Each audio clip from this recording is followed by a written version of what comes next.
Hi everybody, this is a quick review for the ancient Greeks, but there's a lot of material, so make sure that you go to the big Google site and read through the narrative. Make sure you have all the vocab words and check your workbook for any of the study guide material, your comment sheets, page 15 and 16.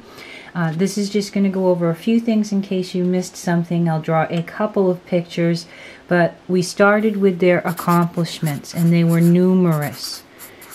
They made great changes thanks to Hippocrates in medicine. They developed philosophy, or ways to think of things. They changed our belief system in education. They had an enormous effect on athletics, were the first ones to do the Olympics, and they planted the seed for democracy. The main thing to think of, other than this is not all of their accomplishments, they're just the ones that we went through, is that a lot of it stems from this, and thinking. That's what the Greeks did best. They thought about what they were doing. And this thinking did not stop with math or science or language. The arts were greatly respected, and they had a huge effect on theater. And in class, we talked about the symbols for the comedic versus the tragic. Forms of theater, which the ancient Greeks actually created for us. And all of our movies and writers and everything, Shakespeare, Dickens, directors and actors and actresses and performers today have been affected by the entire industry, affected by what the Greeks did to show respect for, to take apart and figure out the right way to write a story, to put on a play, and to perform. And this respect for the arts, and always aiming for the perfect or the best that they could do, actually results in them having an idealistic approach to the arts, to be ideal. In other words, we talked about in class how if the leaf had a tear in it, they wouldn't copy the tear. They would actually make the leaf perfect in their painting, because it was an opportunity to fix the flaws in nature. Why would you ever copy the flaws? Moving on to the music, we have, thanks to Pythagoras, and his name is in your notes and on the big site, the development of scales, or the counting of vibrations per second for each of the notes, such as do, re, and mi, which we also discussed in the West. Thanks to Pythagoras' work, we count in half tones, but in Eastern culture, they count quarter tones. So essentially, they have more notes in their scales than we do, making the music from both of these cultures sound very different from each other. Pythagoras didn't work on just the scales in the do, re's, and mi's.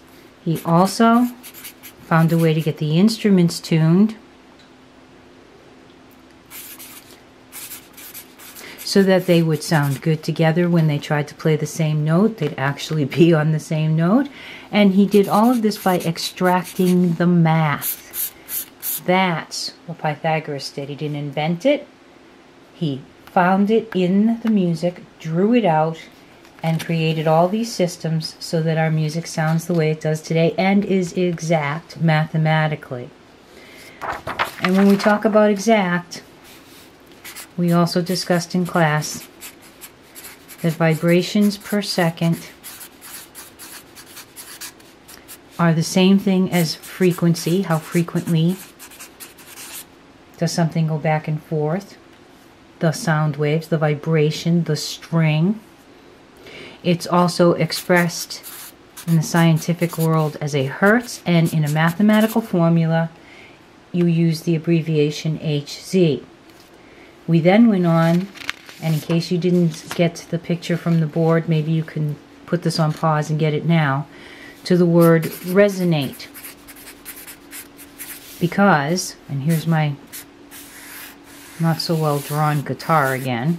Oh, that's even worse than in the classroom.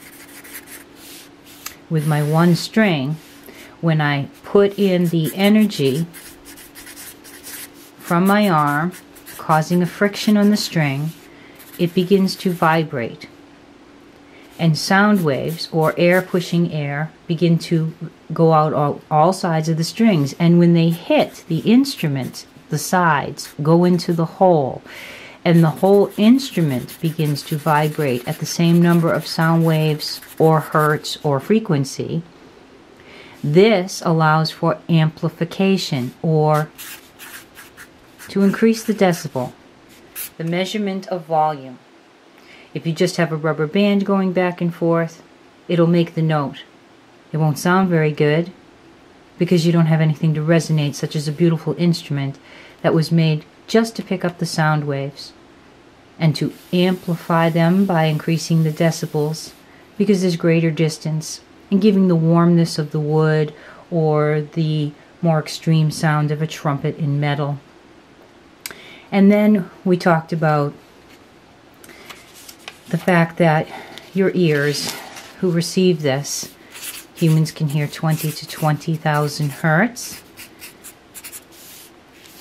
When the sound wave goes into them, if there is too much decibel, the little hairs, each one of them in charge of a certain number of vibrations per second, and the eardrum and all the little bones with the nerve here that reads the message and then sends it up to your brain in an electronic frequency, can be damaged by too much volume, that you should shut down the iPods and wear earplugs to concerts, because the ringing is a sign of permanent hearing loss.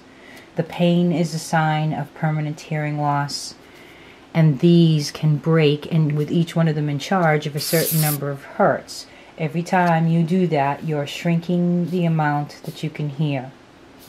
We also, in this area, talked about big instruments, which have a much larger distance for the resonation or the sound waves to travel through, can get less vibrations per second throughout the whole entire instrument, so they play low notes at slower frequencies or less vibrations per second. And that small instruments, which have a tinier distance for the sound waves to travel, play high notes. So a tuba plays low, a piccolo plays high. This is very important. Okay, so that's just a brief overview with some not well drawn pictures, some of the most important phrases and words, the three main things that Pythagoras did: develop the scales, the tuning system, and extract the math. The respect for the arts as well as the sciences and math in equal form led them to be idealistic and set up a culture for people like Pythagoras to think that music was important enough to do the work that he did. All of it relates back to their thinking. Please, the Big Google site, page 15, your study guide and comment sheets. This has been almost 2 months in the making, and when you take the test, you need to put all the information together. This is only a brief overview. Have a nice day.